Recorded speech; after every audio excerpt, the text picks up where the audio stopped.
미국의 상호관세 부과를 하루 앞두고 우리 시각으로 오늘 밤 10시 45분 한미 재무통상장관이 워싱턴 DC에서 최종 담판을 가집니다. 관련 부처는 물론 재계 총수들까지 총력 지원에 나선 가운데 정부가 강조한 국익 최우선에 기초한 합의를 이끌어낼 수 있을지 주목됩니다. 미국 연방준비제도가 트럼프 대통령의 거듭된 금리 인하 압박에도 불구하고 경제 전망이 불확실하다는 이유를 들어 기준금리를 또다시 동결했습니다. 트럼프가 취임한 올해 1월 이후 5차례 연속 동결입니다. 김건희 특검이 건강상 이유로 2차례 소환 통보를 거부한 윤석열 전 대통령을 상대로 체포영장을 청구했습니다. 하지만 영장이 발부되더라도 강제로 물리력을 쓰기는 쉽지 않아 조사에 난항이 예상됩니다. 언론사 단전 단수를 지시해 계엄에 적극적으로 가담했다는 의혹을 받는 이상민 전 행정안전부 장관이 오늘 구속 갈림길에 섭니다. 구속 여부는 이르면 오늘 안에 나올 것으로 보입니다. 오늘도 한낮 기온이 35도 안팎까지 치솟는 폭염이 예상됩니다. 오늘 서울 아침 최저 기온이 25도 아래로 내려가지 않으면 118년 만에 가장 많은 열대야가 발생한 달로 기록될 전망입니다.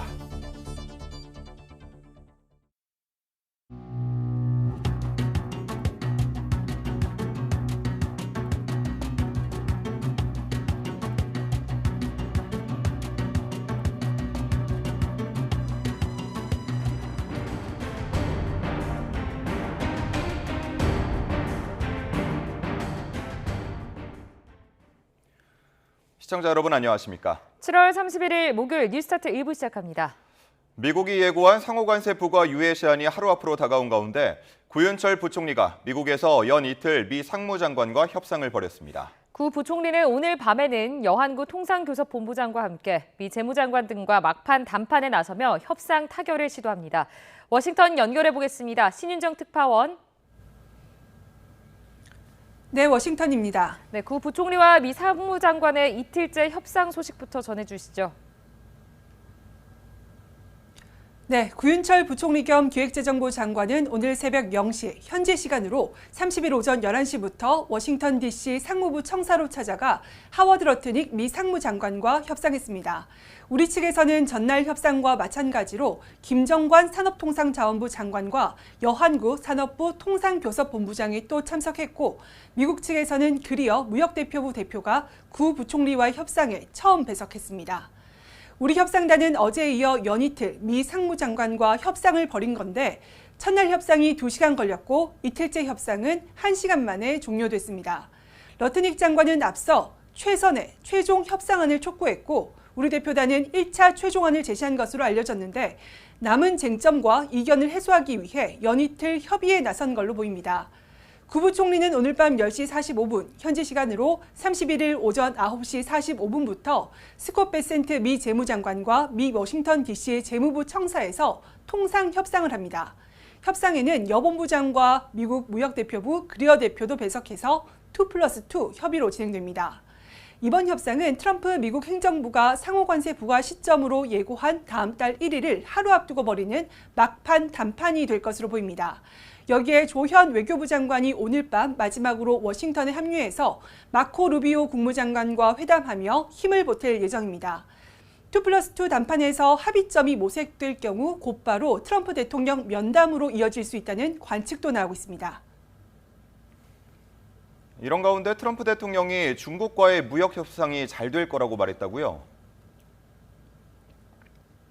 네, 그렇습니다. 트럼프 대통령은 현지 시간 30일 백악관에서 열린 법안 서명식에서 미중 3차 고위급 무역 협상 결과를 보고받았느냐는 질문에 잘 되고 있다고 말했습니다.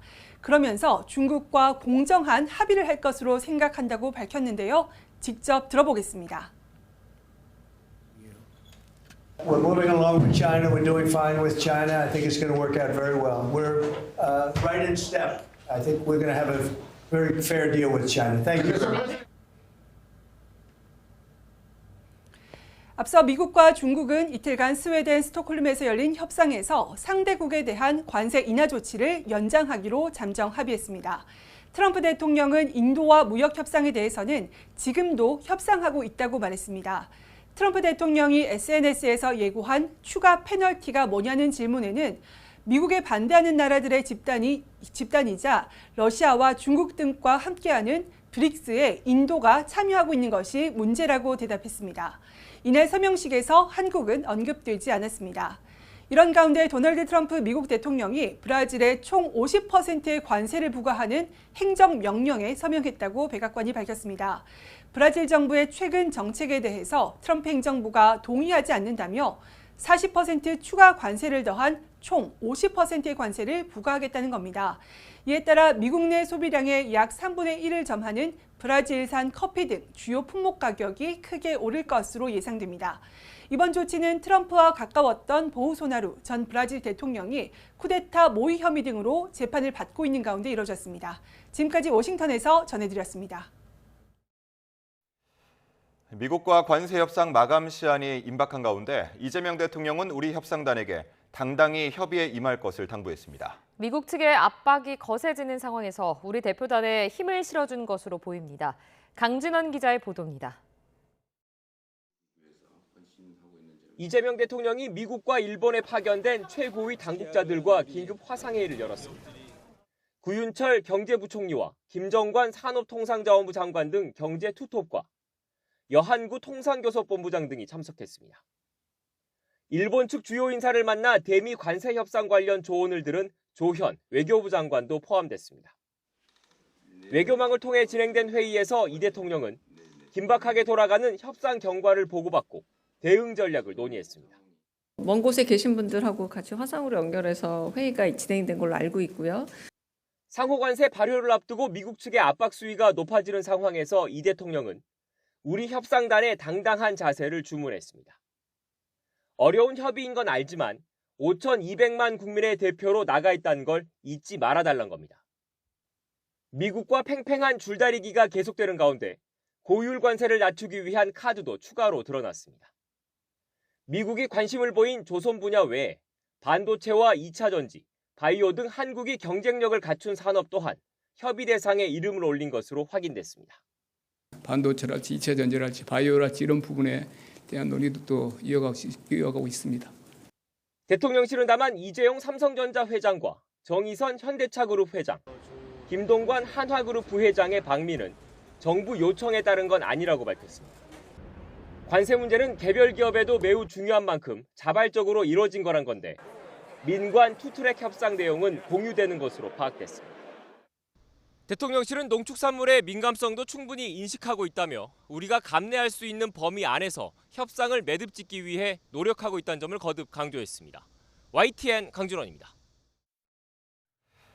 대미 상호관세 부과를 앞두고 현대차그룹 정의선 회장도 협상 지원을 위해 미국 워싱턴 DC로 향했습니다. 한화 김동관 부회장, 삼성전자 이재용 회장에 이어 세 번째 재계 인사로 참여한 건데 장관들과 함께 민관 합동 총력전에 나섰습니다. 박기환 기자가 보도합니다. 대미 상호관세 25% 부과를 목전에 두고 정의선 현대차그룹 회장이 미국 워싱턴 DC로 향했습니다. 한화 김동관 부회장, 삼성전자 이재용 회장에 이어 세 번째 재계의 구원투수입니다. 트럼프 대통령 바로 옆에서 대규모 투자 계획을 발표했던 정 회장의 합류로 우리 협상단에 힘이 실릴 것으로 기대를 모으고 있습니다. A key part of this commitment is our $6 billion investment to strengthen the U.S. supply chain from steel and parts to automobiles. We are especially excited about Hyundai Steel's multi-billion investment in a new facility in Louisiana, which will create 1,300 American jobs. 특히 자동차 품목관세 여파로 기대 이하의 실적을 얻은 현대차로선 이번 협상에 명운이 달렸습니다. 일본과 유럽보다 낮거나 적어도 같은 수준의 자동차 관세를 얻어야만 미국에서 경쟁력을 지켜낼 수 있기 때문입니다. 당장 반도체 관세를 앞둔 삼성전자의 이재용 회장도 사정은 마찬가지. 테슬라에 대규모 반도체 납품을 따낸 만큼 340억 달러 규모 텍사스 파운드리 공장에 이어 추가 투자 계획을 발표할 가능성도 있습니다. 수출기업 총수들까지 총력전에 나선 가운데 정부는 미국의 탈중국 공급망 동맹 제안을 고려하는 것으로 알려졌습니다. 미국 현지 재련소 건설을 검토 중인 세계 비철금속 1위 고려아연을 중심으로 우리 기업들이 참여한다는 구상입니다. 앞서 구윤철 경제부총리는 미국에 도착한 뒤 김정관 산업부 장관 등과 합류해 바로 하워드 러트닉 상무장관과 첫 협상을 벌였습니다. 유예 시한을 하루 앞두고는 스콧 베센트 미 재무장관과 협상이 예정돼 있는데 미국과 의견을 얼마나 좁힐 수 있을지 주목됩니다. YTN 박견입니다. 트럼프 대통령의 잇따른 금리 인하 압박에도 미국 중앙은행 격인 연방준비제도가 경제 전망의 불확실성을 이유로 기준금리를 동결했습니다. 연준은 이틀 일정의 공개시장위원회를 마친 뒤 성명을 통해 경제 상황을 신중히 평가하고 위험을 검토하겠다며 기준금리를 현행 4.25에서 4.5%로 유지한다고 밝혔습니다.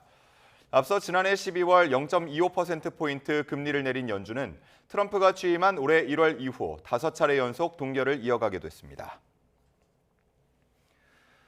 김건희 특검팀이 두 번째 소환 요구에도 불출석한 윤석열 전 대통령을 상대로 체포영장을 청구했습니다. 윤 전 대통령 측은 건강이 계속 안 좋아지고 있다며 실명 위험이 있다는 진료 의견서를 구치소에 제출할 것이라고 설명했습니다.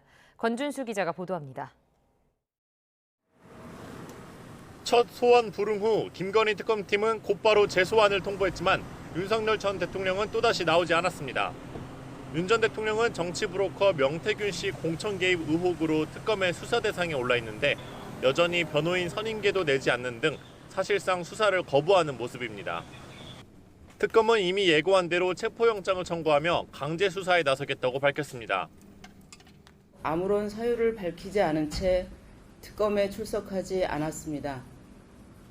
이에 특검은 오늘 오후 윤석열 전 대통령에 대한 체포영장을 청구하였습니다. 윤 전 대통령 측은 구치소 수감 뒤 건강이 크게 안 좋아진 상황이라 조사에 응하지 못하고 있다는 입장을 유지하고 있습니다. 지난 10일 재구속된 뒤 내란 특검의 소환과 형사재판 등에 연달아 불출석했을 당시와 같은 이유라는 겁니다. 특히 윤 전 대통령의 눈은 실명 위기라며 병원에서 받은 진료 의견서를 구치소에 제출할 거라고도 설명했습니다. 김건희 특검이 체포영장을 발부받더라도 윤 전 대통령을 구치소 밖으로 나오게 할 수 있을지는 미지수입니다. 특검보와 검사를 현장에 보내겠다고 하지만 수용자를 강제로 끌고 나오는 건 현실적으로 쉽지 않기 때문입니다. 앞서 내란 특검은 3차례 인치지휘를 모두 실패하며 윤 전 대통령의 버티기에 속수무책이었던 가운데 체포영장 청구를 택한 김건희 특검에선 조사가 이뤄질 수 있을지 주목됩니다. YTN 권준수입니다. 네, 조금 전에 들어온 속보 전해드리겠습니다. 트럼프 미국 대통령이 오늘 오후 한국 무역 대표단과 만날 것이라고 밝혔습니다. 현재 워싱턴 DC 기준으로 시각을 보면 7월 30일 수요일 오후 3시 57분 정도가 됩니다. 오늘 오후에 우리 협상 대표단을 만나겠다고 밝힌 상황이고요. 관련해서 이제 우리 대표단이 어떠한 제안을 갖고 있고 이 제안을 본인은 들을 것이다 이렇게 얘기를 하고 있습니다. 우리 시각으로 오늘 밤 2+2 통상협의가 예정이 돼 있는 상황인데 관련해가지고 트럼프 대통령이 보다 일찍 한국 무역대표단과 만나겠다고 입장을 밝힌 것입니다. 네, 다시 한번 전해드리겠습니다. 트럼프 대통령의 입장이 나왔는데요. 오늘 오후 한국 무역대표단과 만날 것이다라는 트럼프 대통령의 소식이 전해졌습니다. 오늘 오후 한국 무역대표단과 만날 예정이고 한국은 현재 25% 관세가 적용되고 있지만 그 관세를 낮추기 위한 제안을 가지고 있고 그 제안이 무엇인지 묻는데 관심이 있다라는 표현을 한 것으로 전해졌습니다. 관련해서 오늘 오후에 또 어떤 이야기가 나올지 취재가 되는 대로 뉴스에서 전해드리도록 하겠습니다. 네, 다음 소식입니다. 김건희 특검팀이 최근 압수수색에서 확보한 명품 목걸이는 잠겨있던 가방 안에서 발견됐습니다. 해당 목걸이는 모조품이라는 감정을 받은 것으로 알려졌는데요. 특검은 진품과 바꿔치기 했거나 뇌물로 받았을 가능성도 들여다보고 있습니다. 안동준 기자의 보도입니다. 문제가 된 명품 목걸이가 발견된 건 김건희 여사 오빠 김진우 씨 장모의 자택입니다. 특검은 압수수색 과정에서 잠겨있는 가방 하나를 발견했는데 이를 강제로 열어 확인한 결과 가방 안에는 명품 목걸이 등이 담겨 있었습니다. 정품 여부를 확인한 결과 이는 모조품으로 감정받은 것으로 알려졌습니다. 앞서 김 여사 측은 지난 5월 목걸이는 진품이 아니고 행방은 모른다는 취지의 의견서를 검찰에 제출했는데 이 주장이 맞아 떨어진 겁니다. 하지만 특검은 압수한 목걸이가 김 여사가 나토 순방 당시 착용한 목걸이가 아닐 가능성을 의심하는 것으로 알려졌습니다. 진짜 목걸이와 바꿔치기 했다는 건데 영부인으로서 첫 외교 일정에 모조품을 착용한다는 것이 미심쩍다는 겁니다. 김 여사 측 주장이 바뀐 것도 의심스럽다는 게 특검의 판단입니다. 당시 대통령실은 논란이 일자 일부는 지인에게 빌렸고 일부는 소상공인에게 샀다고 해명했습니다. 만약 모조품인 것을 먼저 밝혔다면 공직자윤리법 위반에 해당하지 않는 데다 재산 신고에 실제로 빠뜨린 게 맞는다고 해도 처벌이 무겁지 않은데 구매 경로를 명확하게 밝히지 않는 것도 특검이 가진 의문입니다. 특검은 김 여사 측이 진품인 목걸이를 미리 바꿔치기 한 것이 아닌지 또 누군가에게 청탁의 대가로 받은 건 아닌지 수사력을 집중할 전망입니다. YTN 안동준입니다. 김건희 여사와 관련한 각종 의혹을 수사하는 민중기 특별검사팀은 오늘부터 윤석열 전 대통령 부부의 공천 개입 의혹과 관련해 명태균 씨를 불러 조사합니다. 특검은 오늘과 내일 이틀 연속으로 명 씨를 뇌물 공여 혐의 등 피의자 자격으로 불러 조사할 방침입니다. 앞서 특검은 명 씨에게 지난 28일 소환을 통보했지만 명 씨가 개인 일정을 이유로 불응했습니다. 명 씨는 지난 2022년 윤 전 대통령 부부가 김영선 전 국민의힘 의원의 재보궐선거 공천과 함께 치러진 지방선거 공천에 개입할 때 관여한 혐의를 받고 있습니다. 또 20대 대선 당시 여론조사를 무상으로 윤 전 대통령 측에 제공한 혐의도 있습니다. 이상민 전 행정안전부 장관이 계엄을 방조했을 뿐만 아니라 적극적으로 가담했다는 의혹 등으로 오늘 구속 갈림길에 섭니다. 서울중앙지방법원은 오늘 오후 2시 내란 중요 임무 종사와 직권남용, 위증 혐의를 받는 이 전 장관의 구속 전 피의자 신문을 진행합니다. 특검은 이 전 장관이 윤석열 전 대통령의 계엄 선포를 방조해 국무위원으로서 책무를 져버렸고 계엄 당시 일부 언론사의 전기와 물을 끊도록 소방에 지시했다고 보고 있습니다. 이 전 장관의 구속 여부는 이르면 오늘 안에 나올 것으로 보입니다. 건진법사 청탁 의혹의 핵심 인물인 윤영호 전 통일교 세계본부장이 구속됐습니다. 서울중앙지방법원은 정치자금법 위반 등의 혐의를 받는 윤 전 본부장에 대해 구속영장을 발부했습니다. 윤 전 본부장은 지난 2022년 건진법사 전성배 씨를 통해 김건희 여사에게 명품 가방과 다이아몬드 목걸이를 전달하며 통일교 관련 현안을 청탁한 혐의를 받습니다. 통일교 측은 해당 의혹에 대해 윤 전 본부장의 개인 일탈이라고 주장하고 있지만 윤 전 본부장 측은 정식 절차에 따른 조직적 집행이었다고 반박했습니다. 방송 3법과 노란봉투법, 상법 개정안까지 윤석열 정부에서 거부권에 막혔던 쟁점 법안에 대해 민주당이 본회의 처리를 벼르고 있습니다. 국민의힘은 무제한 토론, 필리버스터로 응수한다는 계획인데 우선순위를 두고 여야 수싸움이 치열합니다. 김다연 기자입니다. 방송 3법이 민주당 주도로 상임위를 통과한 가운데 국민의힘이 반대 토론회를 열어 여론전에 나섰습니다. 민영 방송 인사권까지 법으로 관여하는 건 위헌 소지가 있다. 민주당 일당 독재를 찬양할 거다. 목소리를 높였습니다. 야당은 방송 3법이 본회의에 상정될 경우 무제한 반대 토론, 이른바 필리버스터를 준비했는데 그 전선을 노란봉투법과 2차 상법 개정안까지 확대하기로 했습니다. 당 핵심 관계자는 YTN에 법안 5개 모두 필리버스터를 진행할 거라며 의원 80% 이상이 투입될 거라고 전했습니다. 소수 야당으로서 협상이 안 될 경우에 할 수 있는 유일한 방법은 필리버스터를 하는 방법밖에 없는 상황이기 때문에 다수 의석을 차지한 민주당은 야당 동의 없이도 법안 처리가 가능하지만 뭐부터 올릴지를 두고는 계속 주사위를 굴리고 있습니다. 최대 24시간 동안 토론이 진행되는 만큼 7월 국회에선 쟁점 법안 가운데 딱 한 개만 통과될 가능성이 크기 때문입니다. 내부적으론 이재명 대통령이 최근 SPC 산재 사고를 언급하는 등 관심이 큰 노란봉투법 처리를 최우선으로 고려하는 분위기입니다. 다만 법안 상정 순서도 전략이고 마지막까지 바뀔 수 있다고 말을 아꼈습니다. 국민의힘에서 더 이상 국정 발목 잡기를 하지 않기를 바라고 또한 이런 개혁 민생 입법에 협조하기를 바랍니다. 7월 국회는 다음 달 5일 끝나는데 국회의장이 3일 전에만 공고하면 임시회를 열 수 있습니다. 국민의힘은 다음 달 6일부터 당장, 민주당은 다음 달 21일쯤 8월 임시회를 염두에 두고 있습니다. 특검 수사와 전당대회 일정 등으로 전국이 복잡하게 돌아가고 있어서 여야 전략 싸움은 막바지까지 치열할 거로 보입니다. YTN 김다연입니다. 더불어민주당 3대 특검 종합대응특별위원회가 첫 공식 일정으로 윤석열 전 대통령이 수감돼 있는 서울구치소를 찾을 예정입니다. 전현희 총괄위원장과 김병주 위원장 등 민주당 의원 10여 명은 오늘 경기 의왕시 서울구치소를 방문해 서울구치소장을 면담합니다.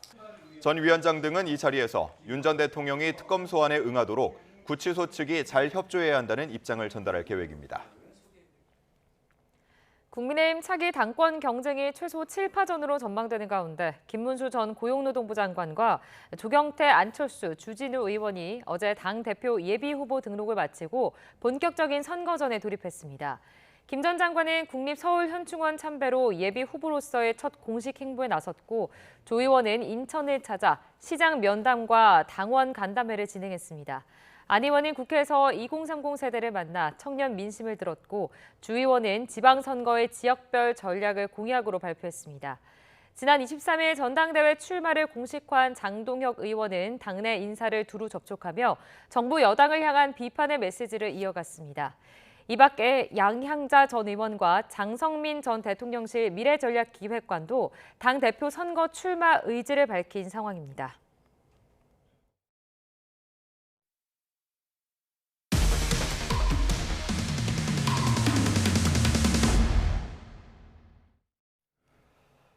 올해 초 감사원이 우리 군 전쟁지휘부의 EMP 방호 시설이 부실하다고 지적하면서도 군 기밀이라는 이유로 이를 공개하지 않았습니다.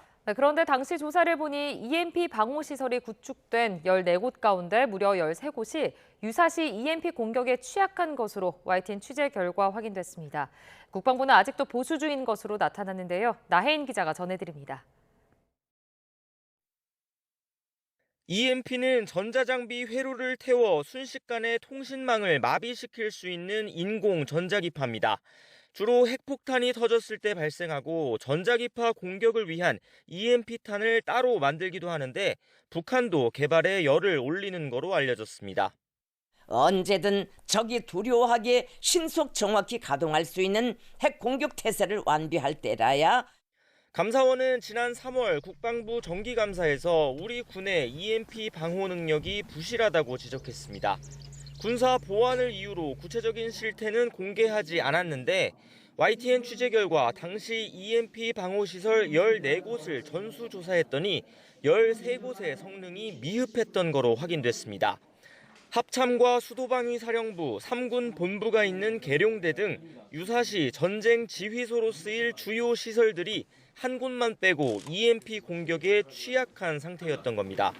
국방부는 지난 2022년 전자기파 측정 장비를 도입하고 나서야 2년 주기 점검에 나서 이런 사실을 파악했습니다. 취재가 시작되자 미흡한 13곳 가운데 8곳은 이미 보수를 마쳤고 한 곳은 공사 중 4곳은 보수 예산을 편성하고 있다고 해명했습니다. 또 차폐문이나 소모품에서 부분적으로 빈틈이 생겼을 뿐 전체 방호 성능엔 문제가 없다고 주장했습니다. 하지만 전자기파의 특성상 한 군데만 뚫려도 군 전력 통신망에 영향을 줄 수 있다는 지적이 나오고 있습니다. 완벽해야 된다는 거예요, 차폐 시설은. 근데 그게 안 된다는 거거든요. 지금 현재 있는 군사 중요 시설은 EMP 폭탄에 대해서 무용지물이라고 보시면 됩니다. EMP 방호 시설은 2009년 합참 청사를 새로 지을 때부터 뒷말이 끊이지 않았습니다. 당시 군이 방호 성능 기준치를 기존 100데시벨에서 80데시벨로 낮추면서 고도화하는 EMP탄의 위력에 비춰 부적절하다는 지적이 잇따랐습니다. 안규배 국방장관은 국회 국방위원 시절 EMP 방호 설비가 필요한 군사시설이 220여 곳에 달한다고 지적했는데 시설도 성능도 현실을 따라가지 못하고 있습니다. YTN 나인입니다. 네, 조금 전에 들어온 소식 다시 한번 전해드리겠습니다. 도널드 트럼프 미국 대통령이 관세 부과 시한을 하루 앞두고 우리 무역 대표단을 만납니다. 트럼프 대통령은 우리 시간으로 오전 5시, 미국 현지 시간으로는 30일 수요일 오후 4시쯤 트루스 소셜에 글을 올려서 오늘 오후 한국 무역 대표단과 만날 예정이라고 밝혔습니다. 이어서 한국에는 25%의 관세가 적용될 예정이지만 그들은 그 관세를 낮추기 위한 제안을 가지고 왔다면서 자신은 그 제안이 무엇인지 듣는 데 관심이 있다고 썼습니다. 네, 그러면서 오늘 백악관에서 무역협정 작업으로 매우 바빴고 또 여러 나라 정상들과 대화를 나누었다며 그들 모두는 미국을 매우 만족스럽게 만들고 싶어 한다고 덧붙였습니다. 또 방금 파키스탄과 협정을 체결했다고 공개하고 이에 따라 파키스탄과 미국은 파키스탄의 대규모 석유 매장지 개발을 위해 함께 협력할 것이라고 썼습니다. 이와 함께 다른 나라들도 관세 인하를 위한 제안을 하고 있다며 이 모든 것은 미국의 무역 적자를 매우 큰 폭으로 줄이는 데 도움이 될 것이라고 강조했습니다. 한 줄 뉴스입니다. 인천 연수경찰서는 어제 자신의 생일잔치에서 아들을 사제총기로 살해한 혐의로 60대 남성 조모 씨를 구속 상태로 검찰에 송치했습니다. 의정부지방법원은 80대 노부부를 흉기로 위협하고 강도 행각을 벌인 혐의를 받는 30대 농협 직원 A씨에 대해 구속영장을 발부했습니다.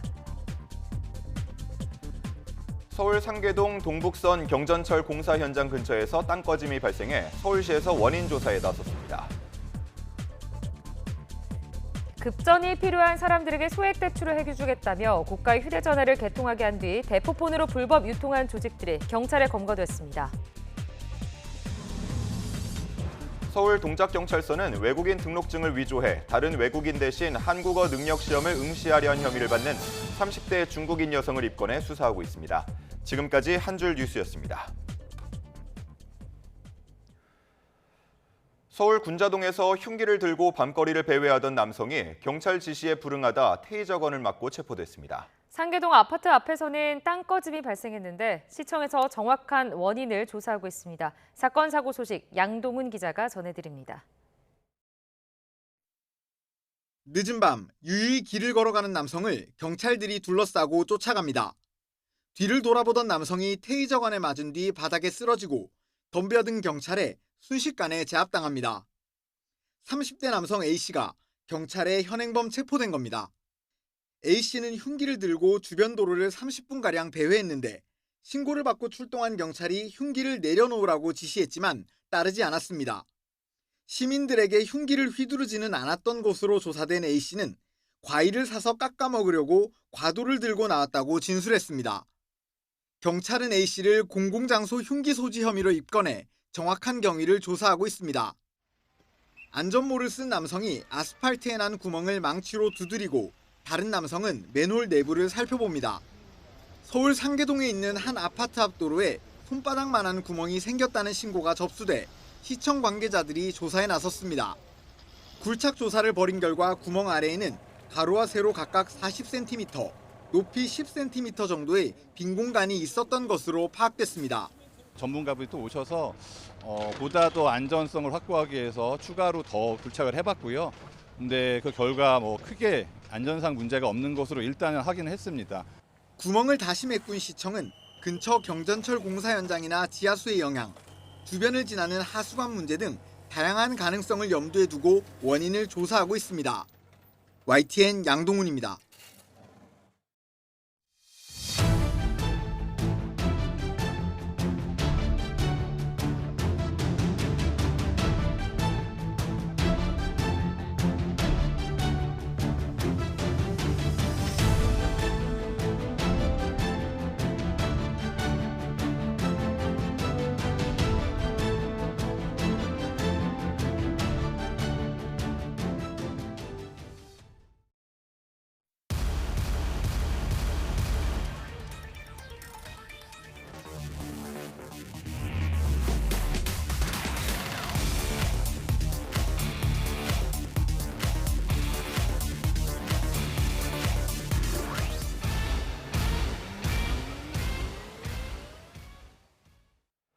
어제가 중복이었죠. 그 이름값을 하듯 낮 기온이 38도 이상 크게 치솟았습니다. 서울은 7월 열대야 일수가 관측 이래 118년 만에 최고를 기록했고요. 올 6월과 7월에 전국 평균 최고 기온과 최저 기온 모두 역대 최고인 것으로 분석됐습니다.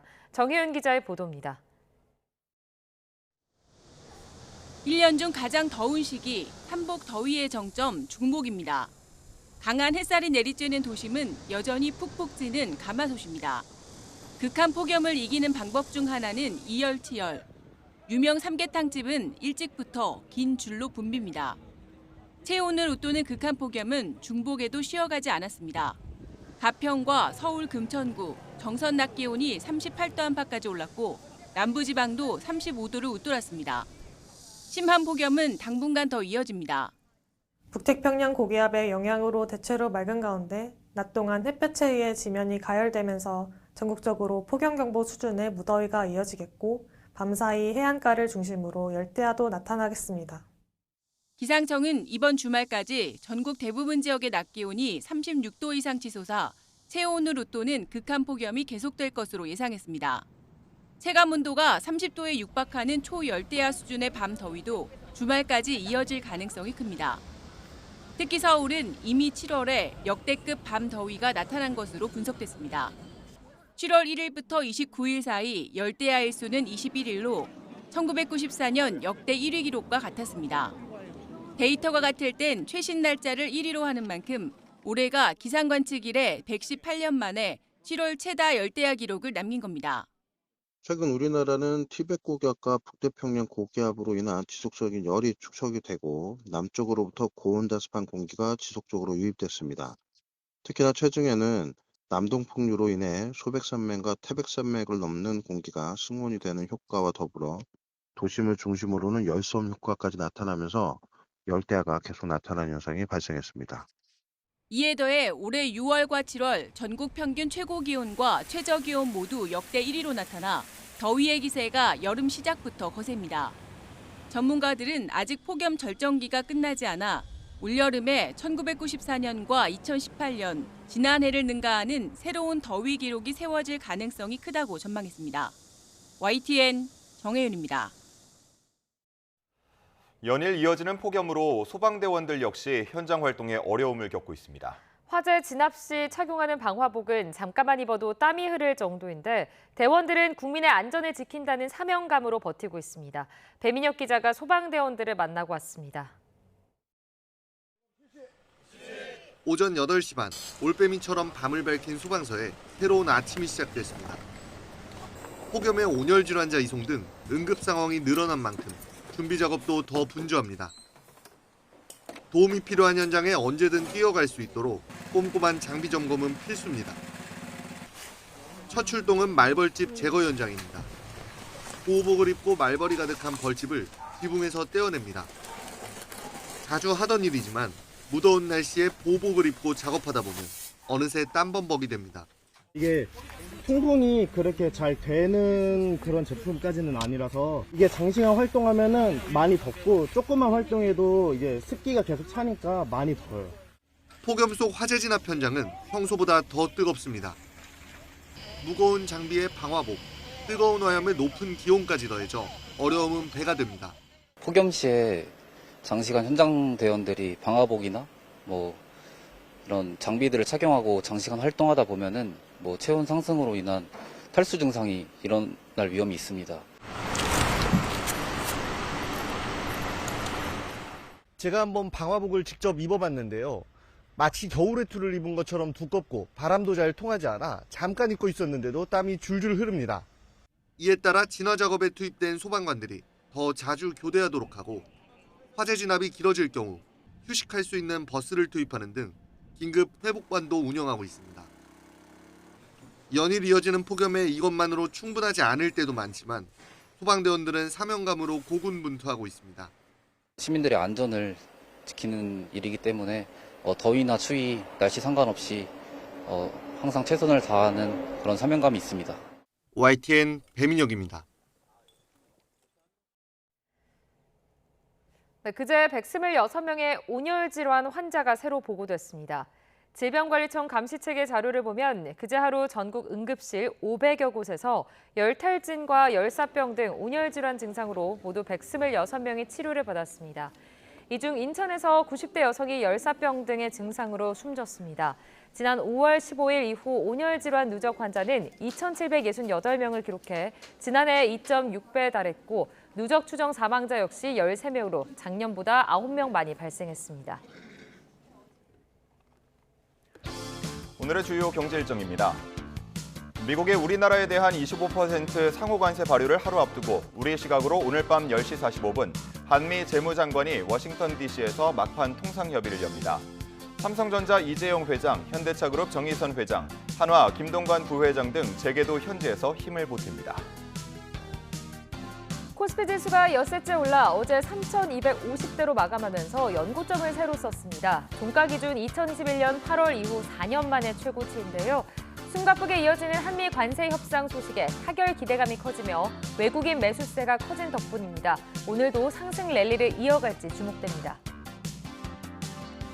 통계청이 6월 산업활동 동향을 발표합니다.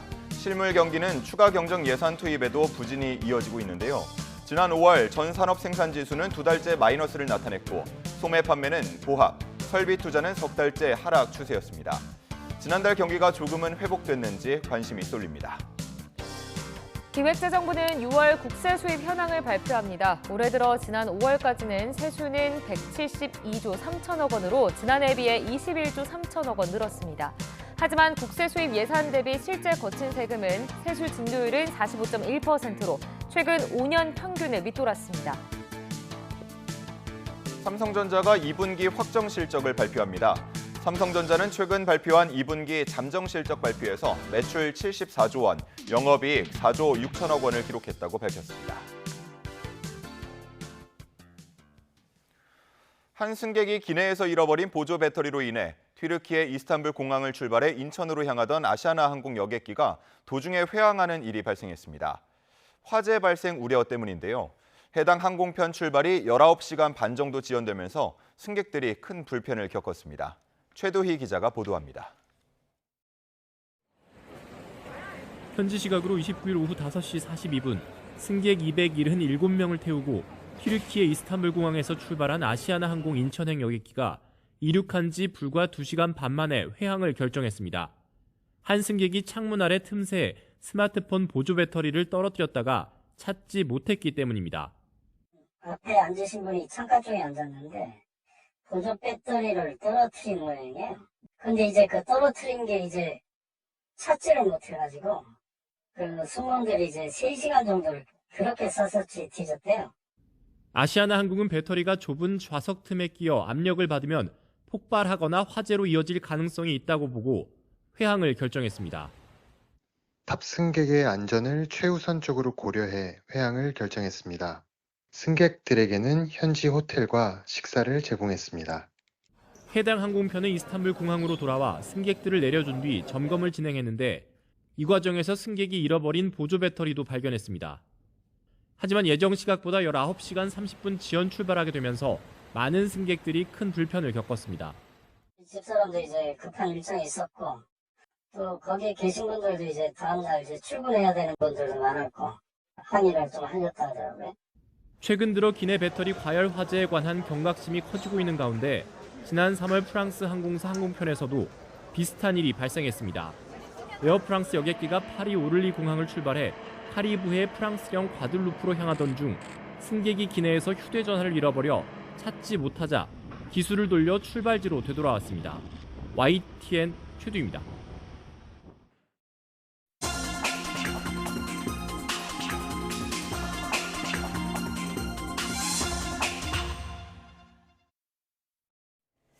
오늘의 글로벌 픽입니다. 러시아 캄차카반도 해역에서 난 강진으로 뒤따른 쓰나미가 해안 지역을 순식간에 덮쳤습니다. 이 쓰나미는 태평양 건너 멀리 하와이를 지난 미국 본토 서부까지 도달했습니다. 김종욱 기자입니다. 환자가 누운 침대, 조명, 모든 집기가 심하게 요동칩니다. 위태로운 상황에도 의료진은 온몸으로 환자와 장비를 지탱하며 침착하게 수술을 이어갑니다. 강력한 지진에 병원 건물 전체가 흔들렸지만 수술이 마무리돼 환자는 무사합니다. 캄차카 주지사는 의료진의 용기는 최고의 평가를 받을 자격이 있다며 상을 받을 수 있게 준비하도록 지시했다고 밝혔습니다. 러시아 캄차카반도 해역에서 난 강진은 이처럼 건물을 흔들고 뒤따른 해일은 해안 지역을 순식간에 삼켰습니다. 최대 5m 높이 쓰나미가 덮친 사할린의 항구 도시. 밀려드는 거센 물살에 해안선이 사라지고 항구와 건물 등이 속절없이 물에 잠기거나 물건이 떠내려갑니다. 정박해 있던 선박들도 휩쓸려 나갔습니다. 대지진 발생 약 6시간 뒤 쓰나미는 진앙에서 직선 거리로 4,000km 이상 떨어진 하와이에도 들이닥쳐 대피령이 내려지고 항공편이 취소됐습니다. This is about 3 feet, okay? But a wave of water, that means it can move cars, it will throw fences around. If it hits, it can dislodge trees. That's why you just can't be out there. The impact is at great speed. 쓰나미는 하와이도 지나 미국 본토 서부 워싱턴, 오리건, 캘리포니아주 해안에 이미 다다랐고 태평양 연안 중남미 나라들도 바짝 긴장하고 있습니다. 이번 지진은 2011년 동일본 대지진 이후 전 세계에서 가장 강력하고 20세기 이후 6번째로 강력한 지진으로 기록될 것으로 보입니다. YTN 김종우입니다. 러시아 캄차카 반도를 강타한 규모 8.8의 강진 때문에 발생한 쓰나미가 태평양을 건너 미국 서부까지 도달했지만 위험한 고비는 넘겼다고 미 기상 당국이 밝혔습니다. 이에 따라 쓰나미 경계 수준은 기존의 경보에서 주의보로 한 단계 내려갔고 하와이 빅 아일랜드 등에 내려졌던 주민 대피령도 해제됐습니다. 앞서 보신 것처럼 러시아 캄차카 반도에서 나는 강진으로 병원 건물이 흔들리는데도 수술을 멈추지 않은 의료진이 화제입니다. 텔레그램 뉴스 채널샷이 공개한 이 CCTV 영상을 보면 캄차카 주 암병원의 건물 전체가 흔들리는데도 의료진이 침착하게 환자와 의료 장비가 떨어지지 않게 붙잡으면서 수술을 하는 장면이 담겨 있습니다. 올레크 멜리프 주 보건장관은 의료진이 지진 중에도 수술을 끝마쳤고 환자는 무사하다고 전했습니다. 이 러시아 극동 캄차카 반도에서 이 강진이 발생한 뒤 화산 분화가 시작됐다고 현지 연구소가 밝혔는데요. 러시아 과학 아카데미 지구물리연구소 캄차카 지부는 클류체프스코 화산이 분화하고 있다고 밝히고 현장 영상을 공개했습니다. 연구소 측은 붉은 용암이 서쪽 경사를 따라 내려오고 있다며 화산 위로 강렬한 빛이 발생했다고도 설명했습니다. 지금까지 글로벌 픽이었습니다. 중국계 인기 동영상 공유 플랫폼인 틱톡의 미국 내 사업권 매각 논의가 미국과 중국이 추진 중인 정상회담 의제로도 거론됩니다. 틱톡은 미국이 요구하는 신뢰성과 안전을 강화한 미국 특화 기능을 도입했다고 발표했습니다. 뉴욕에서 이승윤 특파원의 단독 보도입니다. 중국계 인기 동영상 공유 플랫폼인 틱톡의 뉴욕 맨해튼 타임스퀘어 오피스. 새로운 기능 발표회에 YTN이 초청받았습니다. 틱톡은 콘텐츠 신뢰성과 사용자 안전을 강화하는 미국 시장 특화 기능을 발표했습니다. 가짜 뉴스를 막기 위해 팩트체크 전문가 집단과 인공지능을 이용하고 집단 지성을 활용해 배경 설명을 추가하는 풋노트, 각주 기능이 들어갑니다. 이 같은 변화는 틱톡의 미국 내 사업권 매각 협상 문제가 미중 정상회담 의제로 떠오르면서 속도가 붙었습니다. Talking to China, perhaps President Xi, we pretty much have a deal. But we think we probably have to get it approved by China. 하워드 러트닉 미 상무장관은 미국인 스마트폰 1억 대에 중국 기업 앱을 설치하는 건 안 된다며 틱톡 소유권의 미국 기업 이전을 요구했습니다. 특히 미국인들이 기술을 소유하고 알고리즘을 통제하며 미국 내 틱톡 운영 통제권을 가질 것이라고 강조했습니다. 이를 중국이 승인하지 않으면 미국에서 틱톡이 차단될 것이라고 으름장을 놓은 상태. 이에 틱톡은 수지 로프터스 전 샌프란시스코 검사장을 영입해 보안 강화를 강조하고 있습니다.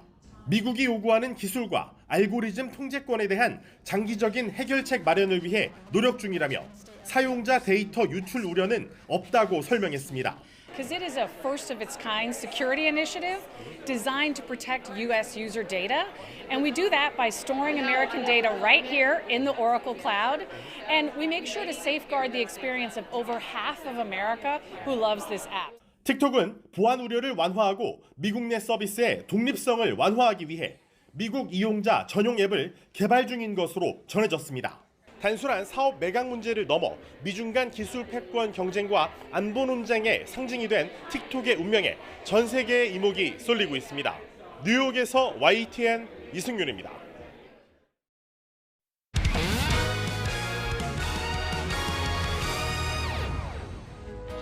네. 자, 결국 김인태 볼넷으로 출루합니다. 자, 대주자는 조수행 선수입니다. 1루. 다시 1루. 자, 1루 세이브입니다. 1루. 1루. 다시 다시 1루.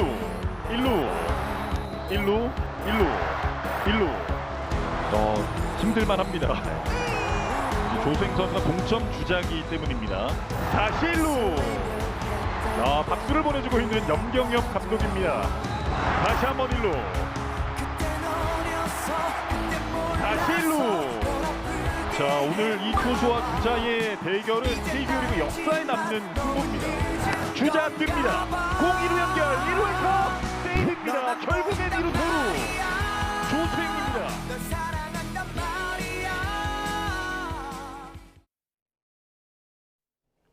7월의 마지막 날인 오늘도 숨막히는 폭염이 지속하겠습니다. 현재 서울 기온은 29.6도로 초열대야 기준인 30도에 육박하고 있고요. 낮 동안에도 36도까지 올라 어제만큼 덥겠습니다. 오늘 오전까지는 전남 서해안에 5에서 20mm의 비가 오락가락 내리겠고요. 영서 북부와 제주도에는 5mm 미만, 서울 등 그 밖의 중서부와 전북, 경북 북서 내륙에도 약한 빗방울이 떨어질 수 있겠습니다. 낮 동안에는 대부분 맑은 하늘이 드러나겠습니다. 다만 전국적으로 자외선이 강하겠고요. 또 해안가에서는 너울성 파도가 높게 일 것으로 보여 안전사고에 주의가 필요하겠습니다. 현재 기온 보시면 서쪽과 해안을 중심으로 열대야가 지속하고 있습니다. 현재 서울 기온 29.6도, 강릉 25.9도, 청주는 28.6도를 보이고 있고요. 낮 기온도 보시면 서울이 36도, 전주와 대구도 36도까지 오르겠습니다. 8월로 접어드는 주 후반에도 대체로 구름만 많은 가운데 열대야와 폭염이 계속될 전망입니다. 날씨였습니다.